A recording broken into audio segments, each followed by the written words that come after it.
반갑습니다. 말씀으로 하루를 시작하는 주님의 백성들을 예수님의 이름으로 축복합니다. 2025년 8월 5일 화요일 오늘 주신 말씀은 스가랴 1장 1절에서 6절까지입니다.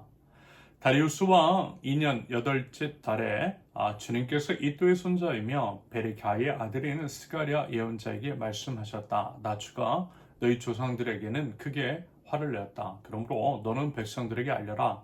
만군의 주가 말한다. 너희는 나에게로 돌아오너라. 만군의 주가 말한다. 나도 너희에게로 돌아간다. 만군의 주가 말한다.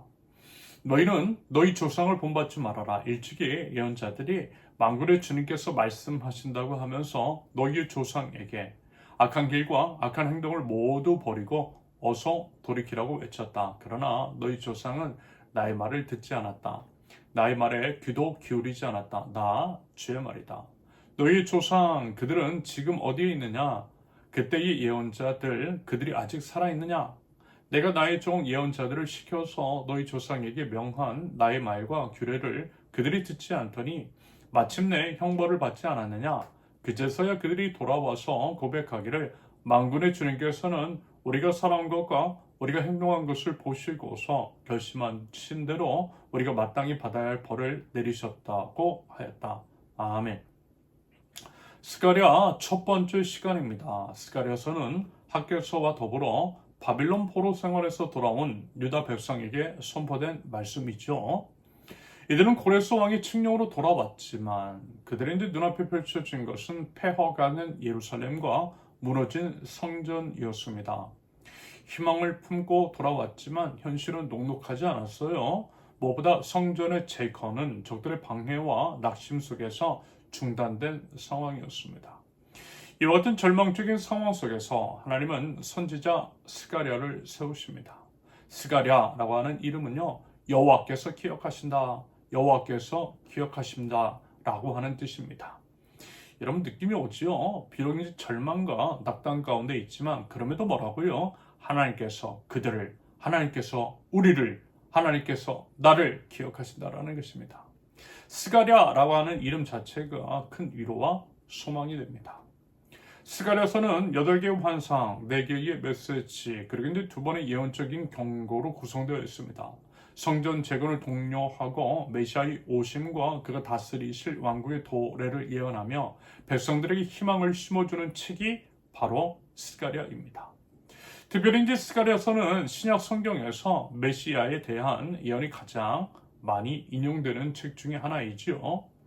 오늘 본문은 스가랴 선지자가 받은 첫 번째 메시지입니다. 이것은요, 절망에 빠진 백성들에게 하나님께로 돌아오라는 강력한 촉구이자 그들이 돌아올 때에 하나님께서도 그들에게 돌아가시겠다라고 하는 약속을 담고 있습니다. 먼저 본문 2절을 보면 하나님께서는 스가랴를 통해 먼저 과거를 상기시켰어요. 그들의 이제 조상들이 하나님의 말씀에 불순종하고 악한 길을 걸었기 때문에 하나님의 진노, 하나님의 심한 진노를 샀으며 결국 바빌론으로 포로로 끌려갔다라고 하는 것들을 상기시키는 말씀입니다. 역사를 잊은 민족에게는 미래가 없다라고 하는 말 아마 기억하실 것입니다. 과거의 과오를 통해 현재를 성찰하고 미래로 나아가게 하시는 하나님의 의도하심이 이 구절 안에 있다라고 봅니다. 이어서 이제 3절은 진노의 선포 뒤에 즉각적인 회개의 촉구입니다. 너희는 나에게로 돌아오너라. 이것이 바로 하나님의 핵심 메시지인 거예요. 하나님께서 원하시는 것은 뭐예요? 돌아오는 것이라는 거예요. 하나님의 본심은 회개와 회복이라고 했습니다. 그래서 보세요. 이와 같은 약속의 말씀이 뒤따르고 있죠. 나도 너희에게로 돌아간다. 주님께로 돌아오면 주님께서도 돌아가시겠다라는 것. 회개와 회복의 프로세스 바로 그것입니다. 그 안에 담긴 하나님의 깊은 은혜요 사랑이요 자비인 거죠.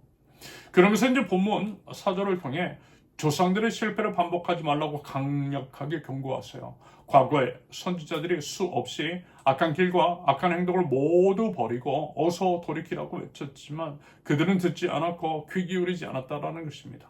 그 결과가 다름 아닌 포로 생활 그리고 이제 성전의 파괴였어요. 하나님의 말씀에 불순종한 결과는 명확했습니다. 그러면서 본문 5절과 6절을 통해 조상들과 예언자들은 모두 유한한 존재임을 상기시켜요. 하지만 하나님의 말씀과 법도는 뭐라고요? 영원하고 반드시 성취된다라고 하는 것들을 강조하시는 말씀입니다. 그리고 결국 조상들은 자기 자신들의 행한 대로 하나님의 심판을 받았음을 인정할 수밖에 없었던 거죠. 본문인 6절에서 만군의 주님께서는 우리가 살아온 것과 우리가 행동한 것을 보시고서 결심하신 대로 우리가 마땅히 받아야 할 벌을 내리셨다라고 하는 고백은 하나님의 공의로운 심판이 정당했음을 인정하는 것으로 해석이 됩니다. 스가랴는요, 이처럼 과거의 역사를 통해 현재 백성들에게 회개의 시급성을 촉구합니다. 무슨 얘기냐? 아직은 그래도 기회가 있을 때 지금 이 순간 어서 돌아오라고 강력하게 외치는 것으로 이해할 수 있겠다라는 거죠. 이러면 어떻습니까? 이 말씀이 우리에게 더욱더 와닿지 않나요? 오늘날 세속주의 깊이 물들어 있는 한국교회를 향한 하나님의 음성처럼 들립니다. 과거 이스라엘 백성이 하나님의 말씀을 외면하고 우상 숭배와 악한 행위에 빠져서 결국 심판을 받았듯이 오늘날 한국교회는 세속적인 가치관과 욕망에 사로잡혀 본질을 잃어가고 있는 것은 아닌 것인지 되돌아봐야 할 것입니다. 기복주의와 물질 만능주의에 빠져 있는지도 모르는 한국교회.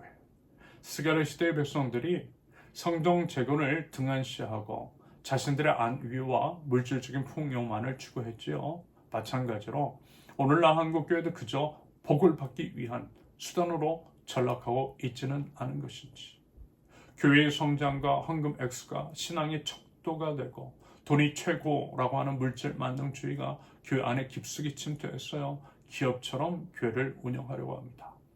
화려한 외형과 큰 건물에 치중하며 진정한 예배와 영적 성장은 뒷전이 되는 현실은 마치 스가랴 시대에 이스라엘 백성이 조상들의 전철을 밟지 말라는 경고를 외면하는 것처럼 보입니다. 성장주의와 성공주의에 사로잡힌 것도 있지요. 오직 결과와 효율성만을 중시하며 사람의 숫자와 외적인 성공에만 집착하는 모습은 세속 기업의 논리와 다를 바 없어 보입니다. 교회가 가진 자와 못 가진 자를 차별해요. 직분을 계급처럼 여겨요. 목회자와 성도 간의 수직적인 권력 관계가 형성되는 것. 여러분, 이런 거는요, 만인 제사장이라고 하는 성령적 가치를 훼손하는 것입니다. 스가랴 선지자가 너희 조상들을 본받지 말라라고 경고했듯이 한국교회는 과거의 잘못된 관습과 세속적인 성공신화에서 벗어나야만 할 것입니다. 십자가를 지기 싫어하고 자기 희생을 거부하며 세상의 칭찬과 명예만을 쫓는다면 이것은 하나님의 진노를 살 수밖에 없는 것임을 분명하게 알아야만 할 것입니다. 아울러 형식과 외식적인 예배, 그리고 이제 본질을 잃어버린 신앙인지도 모르겠어요. 세속주의는 하나님을 부인하지는 않지만 하나님을 무시하거나 잊고 살게 만들더라는 거, 이게 무서운 거예요. 예배는 감동 없는 형식적인 의식이 되었어요. 성도들은 세상의 혼탁함에 쉽게 휩쓸려요. 교회가 세상적인 가치를 성경적으로 포장하여 받아들이는 것도 있어 보여요. 스가랴가 악한 길, 악한 행동을 모두 버리고 어서 돌이키라고 외쳤지만 듣지 않았던 조상들의 모습이 어쩌면 뭐라는 거예요? 우리들의 모습인지도 모르겠다라는 것입니다. 여러분, 이와 같은 현실 속에서 스가랴 선지자의 외침은 명확합니다. 너희는 나에게로 돌아오너라. 여러분, 주님께로 돌아가야만 하는 거예요. 삶의 전 영역에서 하나님께로 돌이키는 전 인격적인 회개가 필요합니다. 물질주의에서 벗어나 하나님 중심적인 삶으로 돌아가야 합니다. 수의 많고 적음이 아니라 하나님과의 관계 속에서 참된 만족과 기쁨을 찾아야 하는 거예요. 성장주의와 성공주의에서 벗어나 거룩함과 섬김의 삶으로 돌아가야 합니다. 형식적인 신앙에서 벗어나서 말씀과 기도로 하나님과 깊이 교제하는 삶으로 돌아가야 합니다. 매일의 삶 속에서 하나님의 음성에 귀를 기울이고 그 말씀에 순종하여 살아가는 일상의 영성을 회복해야만 합니다. 그러면 우리 하나님께서 우리에게로 돌아오시고 우리의 모든 것들을 회복시켜 주실 줄로 믿습니다. 바라기는 그 믿음과 기도로 나갈 줄 아는 저와 여러분들, 모든 헛된 욕심을 십자가에 못 박고 오직 주님만 붙들 줄 아는 하나님의 백성들, 주님께 돌아가는 세우는 교회 모든 권속들 되실 수 있기를 예수님의 이름으로 축원합니다. 함께 기도합니다. 하나님, 저희들 주님의 말씀을 듣고 회개하기를 원합니다. 주님의 뜻을 거슬렀던 모든 교만과 불순종, 이기심과 불의를 고백합니다. 주님을 떠나 자기 마음대로 행했던 저희 죄를 하나님 용서하여 주옵소서. 저희가 돌아가면 돌아오신다라고 하는 약속의 말씀 붙들고 주님께로 돌아옵니다. 주님 돌아와 주시옵소서. 악한 길에서 돌이켜 주님의 선하신 뜻을 따르도록 제 마음을 새롭게 하여 주옵소서. 주님 말씀에 순종하며 살아갈 지혜와 용기를 주시고 제 삶이 오직 주님만을 기쁘시게 하는 삶이 될 수 있도록 주님 죄를 붙드시고 인도하여 주시옵소서. 예수님의 이름으로 기도합니다. 아멘. 하나님께서 오늘 주신 말씀과 각자의 기도 제목을 놓고 우리 잠시 기도합니다.